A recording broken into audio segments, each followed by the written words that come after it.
నమస్తే, welcome to think Andhra. నేను మాణిక్.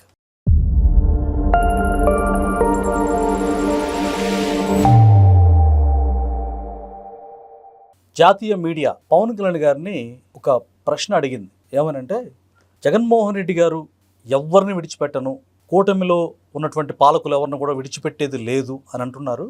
దీనికి మీరేం చెప్తారని జాతీయ మీడియా అడిగింది పవన్ కళ్యాణ్ గారిని. అడిగితే ఆయన ఒక రకమైనటువంటి నవ్వు, ఆ నవ్వేంటి నేను వినిపిస్తాను. అలా నవ్వారు. నవ్విన తర్వాత వెయిట్ అండ్ సీ అని చెప్పి ఏం జరుగుతుందో చూద్దామని లాస్ట్లో ఒక మాట అన్నారు. ఆయన ఏ విధంగా నవ్వారు ఇప్పుడు మీరు చూడండి.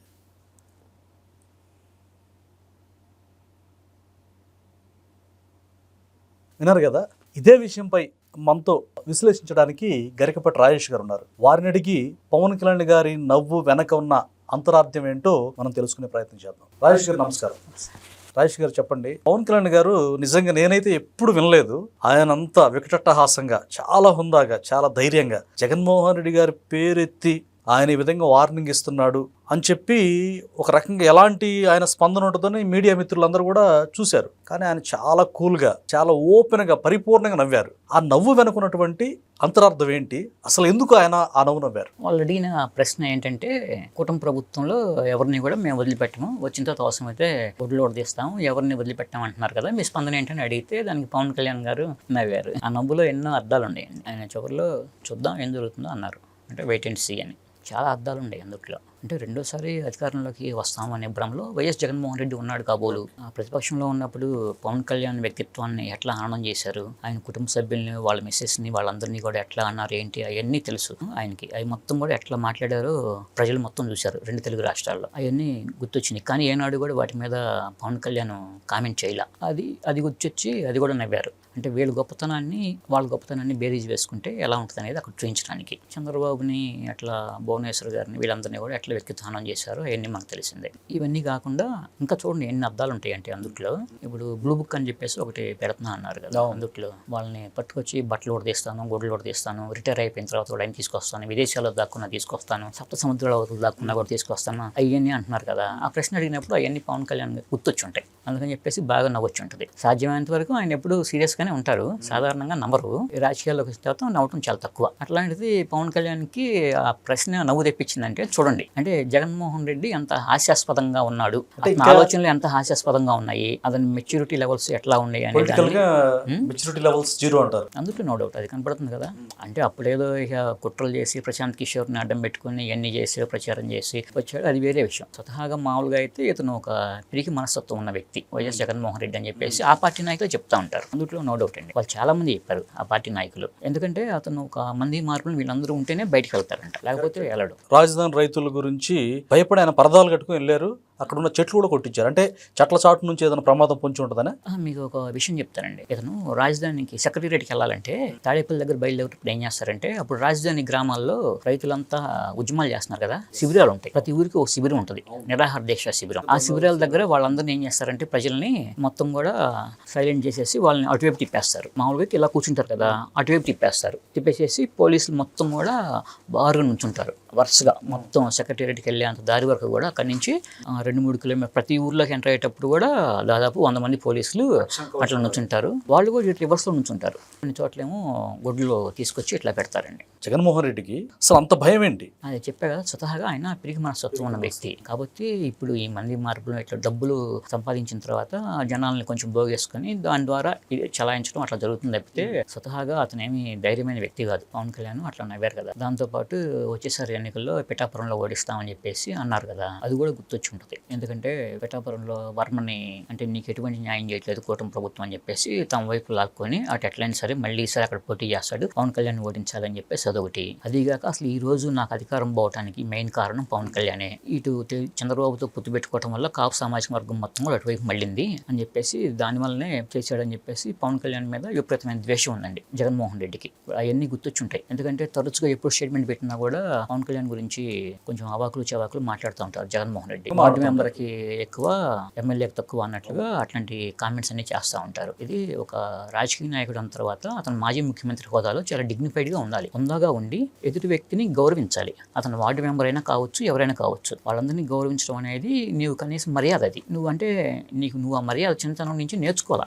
నీకు లేదు, డిసిప్లిన్ అనేది లేదు. ఆ డిసిప్లిన్ లేదు కాబట్టి ఒకసారి వైఎస్ రాజశేఖర రెడ్డి విజయం మీద చాలా సీరియస్ అయ్యారు. నేను రాజకీయాల్లో చాలా బిజీగా ఉంటాను, అయినా సరే నువ్వు పిల్లల్ని ఈ విధంగా పెంచేది ఏం చేసావు, నువ్వు ఏం పెంచావు పిల్లల్ని, వాడు ఎట్లా తయారయ్యాడు, ఏంటి పెంపకం ఏంటి అని చెప్పేసి చాలా సీరియస్ అయ్యారు. బాగా డిసప్పాయింట్ అయ్యారు, చాలా సీరియస్ అయ్యారు. అసలు ఆ దెబ్బతోనే అతను అక్కడి నుంచి బెంగళూరు వెళ్ళిపోయాడు. ఇప్పుడు ఏది ఎట్లా ఉన్నా సరే పిల్లల పెంపకంలో మాత్రం చాలా కఠినంగా ఉండాలండి. ఎందుకంటే వాళ్ళ భవిష్యత్తు బాగుండాలి, వాళ్ళు మంచి పౌరులుగా దేశానికి తయారవ్వాలి అంటే పెంపుదల అనేది, అంటే తల్లి ప్రేమ ఏంటంటే కొంచెం ఆపుతూ ఉంటుంది, కానీ కఠినంగానే ఉండాలి. ఉంటే వాళ్ళ భవిష్యత్తుకే మంచిది అది. కానీ అవన్నీ ఆ సాంప్రదాయం అవన్నీ లేవు కాబట్టి, అతని డిగ్నిటీ కానీ ఇట్లాంటివన్నీ లేవు కాబట్టి నోటికి అసభ్యకరమైన పద్యాలు మాట్లాడే మంత్రుల్ని, ఎమ్మెల్యేని వీళ్ళందరూ ఎంకరేజ్ చేసి వాళ్ళు మాట్లాడుతుంటే దాన్ని సునకానందం అంటారండి. అసెంబ్లీలోనే కూర్చొని సునకానందం పొందిన వ్యక్తి మనం అట్లా చెప్పడానికి కూడా అసహ్యంగా బాగోదు. ఎందుకంటే ఆయన మాజీ ముఖ్యమంత్రి స్థాయి వ్యక్తి. ఇప్పుడు ఆయన గురించి మనం అట్లా మాట్లాడాలన్నా కూడా ఒక రకంగా నాకే నచ్చట్లా. కానీ ఏంటంటే చేసిన పనులు అట్లా ఉన్నాయి. అంటే చాలా మంది చెప్తా ఉంటారు విషయాన్ని. అంటే ఆయన మీద కూడా, అంటే తండ్రి మీద కూడా ఇతను రాజకీయాల్లోకి రాకముందే వాగ్వాదం జరిగి రాజశేఖర రెడ్డి గారి మీద కూడా చేయి చేసుకున్నారు అనేటువంటి మాటలు విన్నా నేను చాలా సార్లు. ఇది వాస్తవేనంటారా? అంటే ఈ జస్ట్ పుకార్లేనండి. తండ్రి మీద చేయి చేసుకునేంత స్థాయికి ఇంకా వెళ్ళలే. రాజశేఖర రెడ్డి అంత సామాన్యమైన వ్యక్తి ఏం కాదు. ఇప్పటికి ఏదైనా చేయి చేసుకుంటే ఊరుకోవటానికి ఆయన ఎట్లాంటి శిక్ష వేయాలో అట్లాంటి శిక్ష వేస్తాడు. కాబట్టి ఇవన్నీ అంటే బయట మామూలుగా జరిగే పుకార్లు, దూరంగానే ఉంటాడు సాధ్యమైనంత వరకు. అట్లా కేసీఆర్ రెడ్డిని బీజేపీలోకి పంపించడం, తర్వాత కేసుల నుంచి బయటపడటానికి లాలూచి ఏర్పాటు చేసుకోవడం, ఇట్లాంటివన్నీ కూడా నేను గమనిస్తానే ఉన్నానే అర్థం కూడా పవన్ కళ్యాణ్ నవ్వులో ఉంది. సరే నేను ఉండగా మళ్ళీ మీరు బీజేపీతో ఎలా కలుస్తారు, బీజేపీతో కలిసి ఈ కేసుల నుంచి ఎట్లా బయటపడదామని అనుకుంటున్నారు, అది కూడా నేను చూస్తాను అనే అర్థం ఆ నవ్వులో ఉంది. ఇప్పుడు సుప్రీంకోర్టు సమ్మర్ హాలిడేస్ అయిపోయిన తర్వాత కేసు అవన్నీ బయటకు తీస్తారు, తీర్పులు అవన్నీ వస్తాయి కదా, అవి వచ్చిన తర్వాత అప్పుడు ఇంకొంచెం ఇవన్నీ మాట్లాడొచ్చు నువ్వు అని చెప్పేసి ఇంకో అర్థం ఉంది ఆ నవ్వులో. ఇట్లా ఆ నవ్వులో అనేక అర్థాలు ఉన్నాయి అనమాట. గెలిచిన తర్వాత వర్మ గారిని పక్కన పెట్టేశారు, వాంటెడ్గా ఆయన బాధ పెట్టారు అనేటువంటి వార్తలు అయితే బాగా హల్చల్ చేశాయి. అయితే నిజంగానే వైసీపీ ఓడించాలనే ఒక స్ట్రాటజీ తోటి వర్మ గారిని రెచ్చగొట్టి నాగబాబు గారు వ్యాఖ్యలను కూడా బూచిగా చూపి వర్మను డైవర్ట్ చేసి పవన్ కళ్యాణ్ గారికి సపోర్ట్ చేయకుండా వర్మ గారిని ఆయన కొంచెం పొలిటికల్ స్ట్రాటజీలో భాగంగా వర్మ గారికి పవన్ కళ్యాణ్ గారికి ఇద్దరికి మధ్య అగాధం పెంచేటువంటి ఆలోచనలు ఉన్నాయి వైసీపీకి. ఆ విధంగా ప్రయత్నం సఫలీకృతం అవుతుందా? వాళ్ళు ఆల్రెడీ అగాధం పెంచేలాగానే వాళ్ళు మీడియాలో వార్తలు రాస్తున్నారండి. కాకపోతే ఎప్పటికప్పుడు వాళ్ళు యాక్చువల్గా ఏదైనా ప్రోగ్రామ్ జరిగినప్పుడు జాయింట్గా కూటమి ప్రభుత్వం ప్రోగ్రామ్ చేస్తే కలిసే ఉంటున్నారు వాళ్ళు. కాకపోతే అప్పుడు నాగబాబు చేసిన వ్యాఖ్యలు ఒకటి కొంచెం వివాదాస్పదంగా మారే కానండి. కాకపోతే అట్లా నాగబాబు మాట్లాడకుండా ఉండాల్సింది. రాజకీయాలు కొత్త కాబట్టి కొంచెం ఏంటంటే నోరు చాలా ప్రధానం అండి రాజకీయాలు. ఒక మాట మనం జారామంటే అది ఒక ప్రభుత్వమే కూలిపోయే అవకాశం ఉండొచ్చు. అంతటి పరిణామాలకు దారితీస్తాయి మాట అనేది. నోటి మాట చాలా పొదుపుగా మనం మాట్లాడాలి. అదొకటి నాగబాబు కంట్రోల్ చేసుకుంటే కూటమి ప్రభుత్వానికి ఎటువంటి ఇబ్బంది ఉండదు. ఎందుకంటే తను పార్టీకి ఇదోదికంగా ఎంతో కొంత సాయపడ్డాడు, వెనకాల ఉండి కొంచెం సపోర్ట్ చేశాడు. ఆ కృతజ్ఞతతో తన అన్నైనా సరే వారించి ఉండాల్సింది. మామూలుగా ఎమ్మెల్సీ పదవి ఇచ్చారు. మెయిన్ పవన్ కళ్యాణ్ టార్గెట్ ఏంటి, జగన్ అనే వ్యక్తి అసలు రాజకీయాల్లో ఉండకూడదు, ఉంటే ఆంధ్రప్రదేశ్కే మాయన మచ్చ, ప్రజాస్వామ్యం మొత్తానికి కూడా మాయన మచ్చ, రాష్ట్రం అంతా చిందరవందర అయిపోయింది. అతని మైండ్ సెట్ తో ప్రజలను మొత్తాన్ని పొల్యూట్ చేస్తాడు, అసలు రాజకీయాల నుంచి ఇతను మొత్తం పూర్తిగా పంపించేయాలి అనేది పవన్ కళ్యాణ్ ఆలోచన. అందుకని ఆ నవ్వులో ఈ అర్థం కూడా ఉందండి. అసలు నేను పూర్తిగా రాజకీయాలకు దూరం చేయాలని చెప్పేసి నేనున్నాను అని చెప్పేసి పవన్ కళ్యాణ్. అసలు నువ్వనేవాడివి ఇక ఎమ్మెల్యే కూడా ఇక ఆంధ్రప్రదేశ్ లో ఉండవు అనేటువంటి ఒక ధీమా అనుకోవచ్చు. ఎందుకంటే మరి రాజకీయ నాయకులకి శిక్ష పడిందంటే కనుక మామూలుగా వాళ్ళకి పోటీ చేసే అధికారం కోల్పోతారు కదండి. ఆ విధంగా శిక్ష పడేలాగా సమగ్రంగా మొత్తం దర్యాప్తు చేయించి ఆ లిక్కర్ స్కామ్ నివేదిక రూపొందిస్తున్నారు. సెంట్రల్లో అతను చక్రం తిప్పిన జగన్మోహన్ రెడ్డి 1000 గుడ్లు తిన్న రాబందు కూడా ఒక్క గాలివాన చనిపోయినట్టుగా ఇంత సెంట్రల్ లెవెల్లో చక్రం తిప్పినటువంటి జగన్మోహన్ రెడ్డి తప్పించుకోలేని తప్పులు చేసి లిక్కర్ స్కామ్లు ఇరుక్కొని ఈ లిక్కర్ స్కామ్ లో అతను రాజకీయ సమాధి తప్పదంటారా? అందులో నో డౌట్. 100 దొంగతనాలు చేసిన వ్యక్తి కూడా అండి 101 దొంగతనం దగ్గరైనా ఎక్కడో తప్పు చేసి దొరికిపోతాడు, ఎంత జాగ్రత్తగా చేసినా కూడా. అట్లనే ఇప్పుడు లిక్కర్ స్కామ్ అనేది కూడా సేమ్.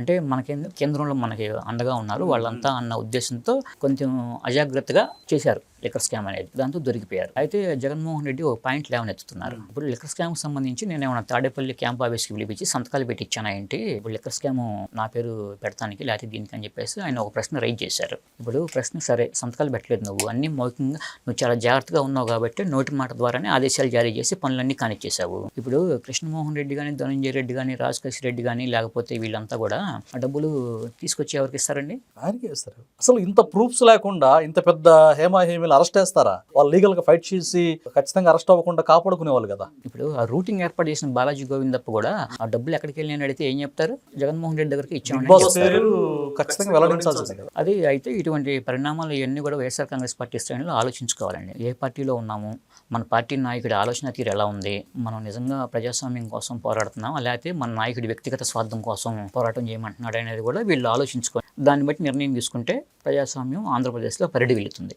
అందులో నో డౌట్. ఇది ఈరోజు అంశం. మరొక అంశంతో మళ్ళీ ముందుకు వస్తాం. అప్పటి వరకు సెలవు. నమస్తే. నమస్తే.